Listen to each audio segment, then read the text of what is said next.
Selamat sore teman-teman. Hari ini preskon akan kami buat secara pribadi di Bali. Kebetulan di sini sudah ada kuasa hukum saya, Bang Roli Potu, Ya, dan juga selamat sore. partners. Ada Bang Mariono Simanjuntak dan Bang Martin dan juga Nizam. Dan saya didampingi oleh suami saya, Vincent. Dan kami akan menjawab pertanyaan-pertanyaan yang sudah diberikan kepada kami dari teman-teman wartawan. Seputar pemanggilan untuk pemeriksaan Jedar hari ini di Polda Bali. Ya, jadi izin saya menjawab ya. Jadi terkait dengan pemanggilan yang dilakukan oleh penyidik di Ditreskrimum Polda Bali pada hari ini berkaitan dengan kami memberikan keterangan mengenai objek mobil Toyota Alphard B73DAR. Sebagaimana memang itu adalah kami yakini itu adalah barang milik klien kami dan barang tersebut tidak pernah dijual ataupun digadaikan kepada pihak-pihak manapun. Karena ini yang berkaitan dengan laporan polisi yang ada di Polda Metro Jaya.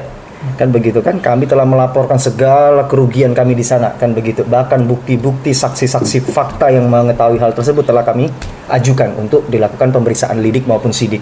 Jadi memang terkait dengan pemanggilan yang saat ini kita menerangkan hal tersebut. Bagaimana klien saya ketika membeli mobil tersebut, terus sampai pada adanya perjanjian dengan terlapor CSB tersebut sejauh mana, dan di situ kita menunjukkan ke penyidik Ditreskrimum Polda Bali bahwa memang kita tidak pernah menjual, kan begitu kan. Apalagi kita mendapat kabar gitu adanya jual beli di antara pelapor IKS dengan terlapor CSB sebagaimana keterangan Pak Dirkrimum kan pada saat rilis Polda Bali mengenai pengaduan kami di Propam ya yang lalu ya. Dan ini kan menjadi rekstandeling perbuatan hukum yang akan berkaitan antara yang satu dengan yang lainnya. Di mana di sini kita sama-sama mengejar untuk kembali lagi dugaan tindak pidana ini akan seperti apa, semakin jelas dan akan semakin terang, kan begitu. Ini dalam rangkaian pro justisia semuanya demi keadilan. Begitu. Tentang pihak Stephen yang mempertanyakan klaim Jedar yang kehilangan 11 mobil. Ya, jadi berkaitan dengan kerugian tersebut sebenarnya sudah berulang kali ya kami sampaikan ya, dan itu sudah masuk dalam materi-materi upaya hukum kami. Sebagaimana dari laporan awal dibuat di Polda Metro pun sudah kami klasifikasi kerugian-kerugian tersebut. Sehingga nanti pun kami meyakini penyidik juga akan melihat fakta hukum yang ada. Di mana satu pasti berbicara apakah memang kerugian tersebut faktual. Kan begitu kan? Dan apakah terkait dugaan tindak pidana yang dilaporkan tersebut terpenuhi unsur-unsurnya. Nah, disitulah kami meyakini begitu. Kan berhak kami meyakini hal tersebut kan? Oleh karenanya kami sampai pada detik ini pun kita akan mengawal dan itu akan terus kita kawal. Begitu. Berkaitan dengan kerugian-kerugian tersebut, kita rasa sudah kita sampaikan kepada penyidik. Jadi itu memang sudah kewenangan yang menjadi upaya kewenangan yang dijelaskan dari para pejabat yang berwenang kan begitu kan, dalam hal ini kepolisian. Karena kita sudah memasukkan laporan polisi tersebut. Tentang Jedar yang digugat secara perdata ke Pengadilan Negeri Jaksel atas dugaan pencemaran nama baik karena vulgar menyebut Stephen sebagai penipu padahal ada perjanjian sewa mobil. Ya, jadi begini ya, berkait dengan masalah beredarnya di beberapa media ya, katanya klien kami telah digugat di Pengadilan Negeri Jakarta Selatan dengan perbuatan melawan hukum berkaitan dengan dugaan pencemaran nama baik. Jadi begini, itu sah-sah saja orang mau melakukan gugatan di pengadilan. Memang dalam keperdataan tersebut ya kan, dalam gugatan keperdataan beda dengan laporan kepolisian. Di dalam laporan kepolisian sebagaimana pernah saya jelaskan kan dalam Perkap 6 tahun 2019 dilakukan kajian awal dulu oleh penyidik. Tetapi dalam keperdataan ini kan beda. Orang berhak untuk mengajukan surat gugatan tersebut. Tetapi yang menjadi nilai titik pembuktiannya ketika hukum acara keperdataan tersebut akan berlangsung. Kan begitu kan? Gugatan, jawaban, replik, duplik, bukti, saksi, kesimpulan, putusan. Apakah penggugat mampu mempertanggungjawabkan hal tersebut? Kan begitu. Itu haknya dia. Dan kita pun menggunakan hak gugat balik dalam satu perkara, yaitu rekonvensi. Apabila kita menduga ternyata dalil-dalil gugatan tersebut adalah dalil yang tendensius mengada-ngada. Ini adalah hak daripada tergugat. Bukan berarti tergugat tidak punya hak untuk melakukan gugatan balik ya. Dalam hukum acara keperdataan ada rekonvensi namanya. Gugatan balik dalam satu perkara. Langkah-langkah yang dipersiapkan Jedar dan Vincent untuk bisa mengembalikan mobil-mobil yang dibawa kabur. Nah, Iya. kalau masalah langkah-langkah apa yang kita buat ya kita terus terang jujur aja kita ikutin jalur hukum yang berlaku di Indonesia kan gitu. Jadi untuk step-stepnya maka itu ada Bang Roli dan teman-teman yang membantu kita dan arahkan kita. Jadi kita juga nggak mau melanggar, kita juga nggak mau menjadi inspektor sendiri. Kita ikutin aja prosedurnya kayak gimana. Jadi ya gimana caranya ya sabar dan ikutin aja prosedur. Yang pasti terus berdoa, semoga dalam langkah kita memperjuangkan keadilan, kebenaran, saya terutama sebagai korban, semoga akan ada jalan yang baik, bahwa kita bisa membuktikan bahwa hukum di Indonesia masih berlaku, masih bisa dipertanggungjawabkan, masih bisa kita sebagai masyarakat rasakan, agar kepercayaan kita kepada hukum di Indonesia bisa kembali lagi. Mungkin lewat kasus saya ini bisa memberikan contoh kerja yang luar biasa dari kepolisian untuk masyarakat Indonesia. Dan langkah-langkah dari Vincent untuk menjawab gugatan pihak Stefan seputar dugaan pencemaran nama baik. Nah, kalau masalah gitu mah semua orang bisa gugat. Maksudnya kamera kru saya aja saya bisa gugat 1 triliun kan gitu. Jadi ya dan itu kan pasti diterima, tapi balik lagi apakah itu dikabulkan gitu loh. Iya, jadi begini ya sebenarnya berkaitan dengan gugatan keperdataan tuh yang paling utama ya, sepengetahuan hemat saya nih, itu harus ada kausal verban, sebab dan akibat yang memang terjadi secara langsung. Apalagi di situ kan kita sudah cek di media mengatakan kuasa hukum daripada terlapor CSB ya, dalam hal ini dia mengajukan gugatan sebagaimana apabila memang benar, karena kita belum menerima relas panggilan nih, apabila memang benar kan begitu kan, dia sebagai penggugat dia bisa membuktikan dalil-dalil gugatannya tersebut kan begitu. Itu yang akan menjadi nanti materi yang akan kita buktikan juga di dalam pengadilan. Dan di situ kembali berkaitan dengan yang saya terangkan, kita akan melakukan rekonvensi gugatan balik dalam satu perkara apabila kausal verban sebab akibat tadi tidak bisa dibuktikan. Kan begitu. Perihal lawyer Stefan speak up juga merasa tidak bersalah, gimana tanggapannya Kak? Kan dia kan berhak untuk ngelakuin itu, menanggapinya, dan dia juga berhak untuk melawan. Jadi ya Tapi kan itu akan dibuktikan. So be it. Balik lagi yang berlaku di sini kan bukti yang berlaku di di Wetbook Indonesia, maksudnya di buku hukum yang berlaku di Indonesia. Jadi ya masalah begitu ya nggak apa-apa, kita juga santai. Maksudnya dia kan juga advokat, dia kan juga berhak untuk membela kliennya, kan gitu.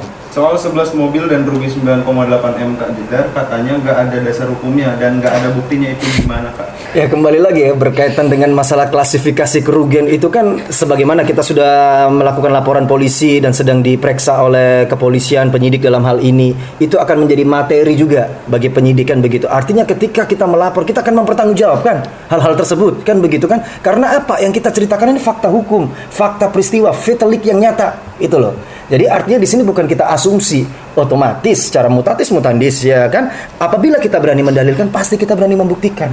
Karena itulah orang bertanggung jawab secara materi hukum kan begitu kan. Katanya hanya 1 mobil Mercy saja, apakah betul? Itu kembali lagi seperti keterangan yang tadi ya, masalah kerugian klasifikasi tersebut kita sudah meyakini sesuai materi yang sudah kita laporkan di kepolisian.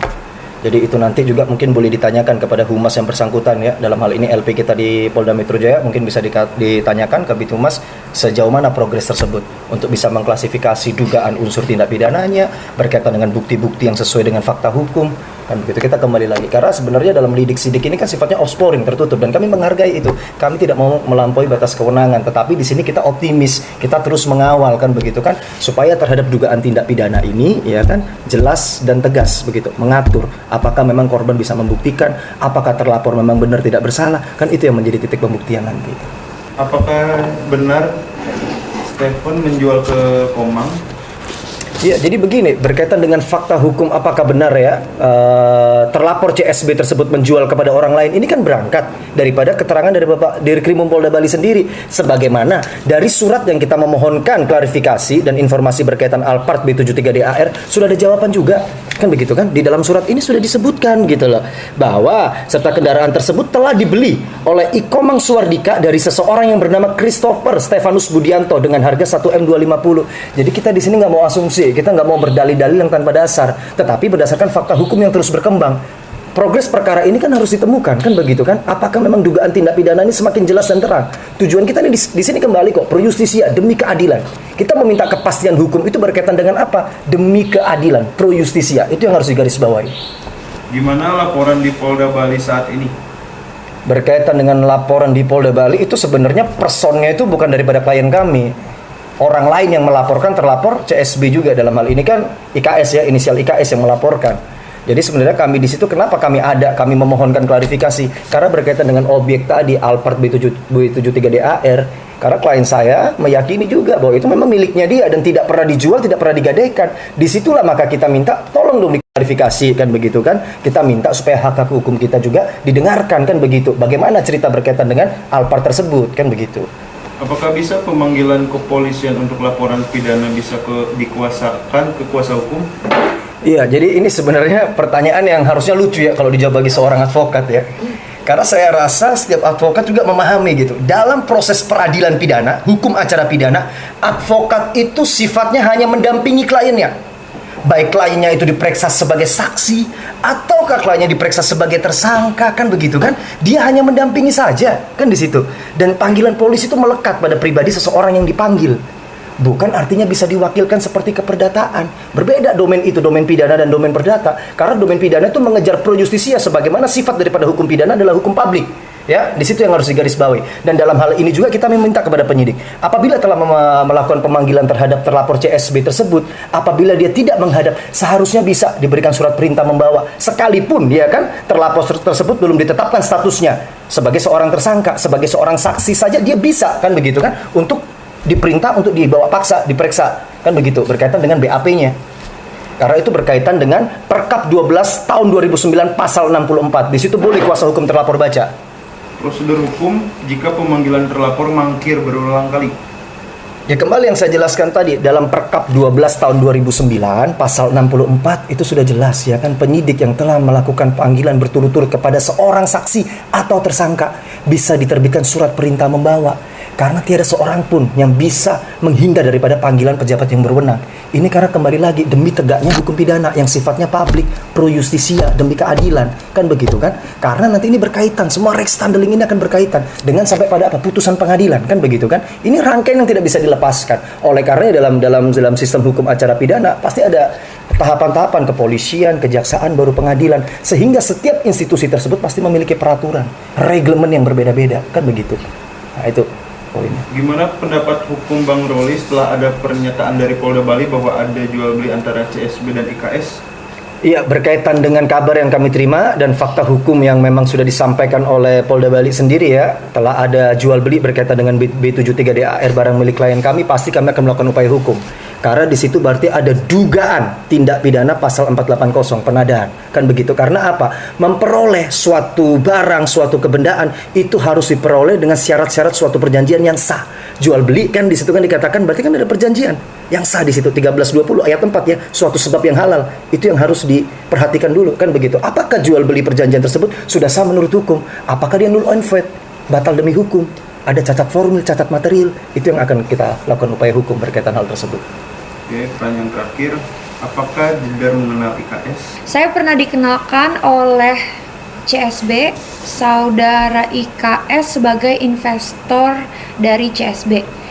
Jadi sekitar tahun 2020. Jadi saya secara pribadi sudah mengenal saudara IKS melalui CSB sebagai investornya CSB. Harapan Ibu Jedar apa? Ya, jadi harapan saya sebagai pemilik sah mobil Toyota Alphard B73DAR pastinya berharap supaya mobil tersebut bisa kembali ke tangan saya. Apalagi saya tidak pernah menjual ataupun menggadaikan mobil saya tersebut. Dan saya berharap kepolisian Indonesia bisa membantu saya untuk mendapatkan hak-hak milik saya kembali ke saya lagi. Jadi buat hari ini kita mau closing dulu guys. Terima kasih semuanya buat pertanyaannya. Semoga musibah ini bisa cepat selesai dan God bless you all.